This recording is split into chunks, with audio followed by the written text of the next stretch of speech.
And independence leader Xanana Gusmao says he'll now return to his homeland as soon as possible.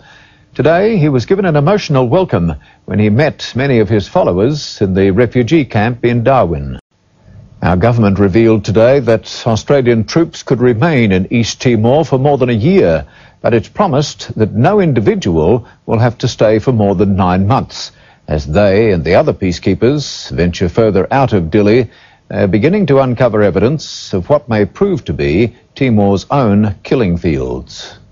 This is said to be the torture chamber of one of Dili's most feared militias.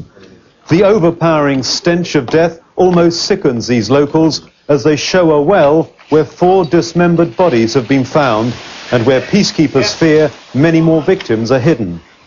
This man, who claims to have been a witness to the atrocities, shows how the militiamen would hang independence supporters from hooks and hack them with machetes before decapitating them.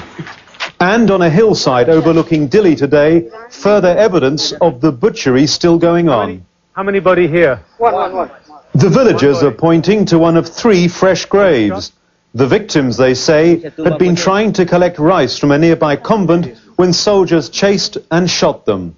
This nun, who asked not to be identified, says the departing Indonesian soldiers are in a vengeful mood. I can't believe people could be so bad. You know, I just can't believe. I mean, life is nothing. They shoot a life like they shoot a, I don't know, they shoot a pig. Nobody knows for sure just how many more bodies the tortured landscape of East Timor will yield.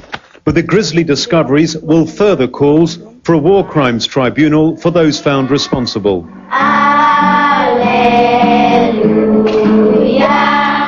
The sisters at the Beleid convent say it's a miracle their building was left untouched when everything around them was destroyed. But the militias and army still did their best to terrify the women and children sheltering here. 7 days ago, the men with guns arrived and interrogated these children. The militias told us if we stayed, we'd die, said 10-year-old Amelia Ribeiro. The militias spared her young life and those of the other women and children here, and for the moment, all of them are staying put in a city where Indonesia's departing troops are now leaving their mark.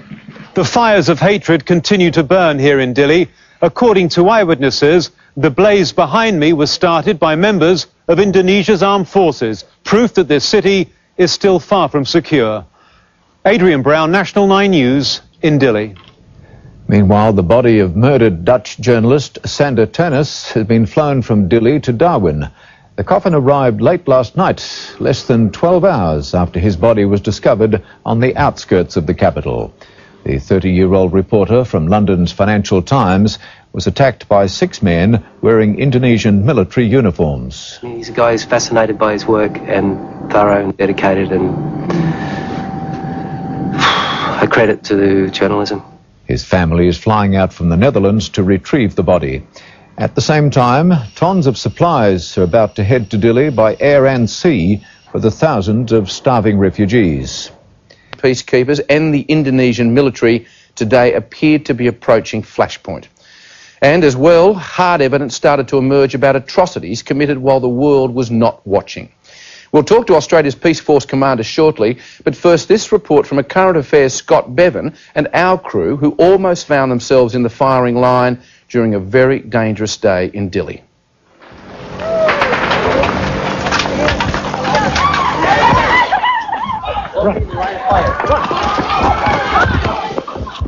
Gunshots at the docks, believed to be from militia, and about 200 metres from us, set off a stream of people fleeing.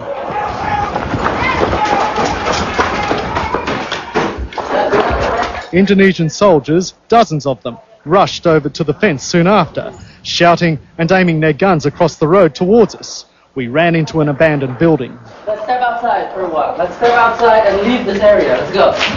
I'll be your guide.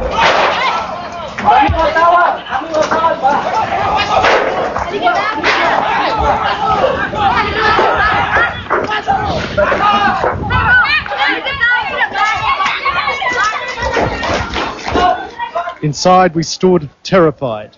Jesus Christ! An Indonesian colleague talked to the soldiers, allowing us out. Ini teman saya, Pak. Ya, lari. Well, we just ran into a building about 200 metres up there. Inside there were dozens of people. There were mothers holding babies, they were crying, they were screaming.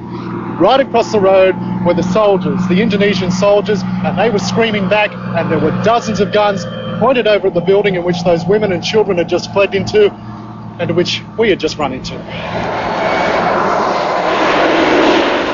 A few minutes later, Australian peacekeepers in armoured personnel carriers arrived. We just had about 100 guns pointed at us. Where should we go?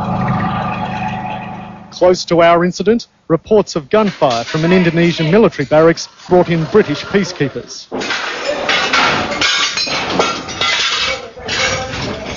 They found Indonesian soldiers preparing to leave the province, apparently trashing what had been their home. The tension rose even higher when Indonesian Marines ordered out the British troops. "Get out, this is still Indonesia," they yelled.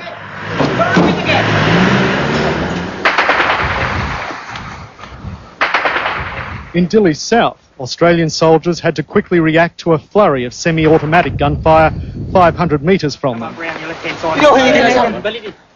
The diggers were confronted by a fleeing, frightened crowd. My friend tell me that Malaysian but use army uniform. Yeah, army uniform. Go right. Other scouts.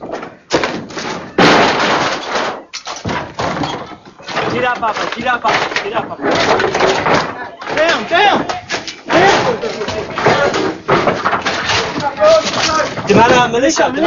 They went from house to house, restoring security and looking for the source of the gunshots. They traced it to an army barracks which had just been abandoned. Yeah, Brian. Let him come out, let him come. Bring him forward. Get on the ground! On the ground! On the ground! Get on the ground! Get out! Down! Up there! And a near miss for some of the soldiers. While seeking cover behind an armoured personnel carrier, the troops scurried when the driver suddenly reversed.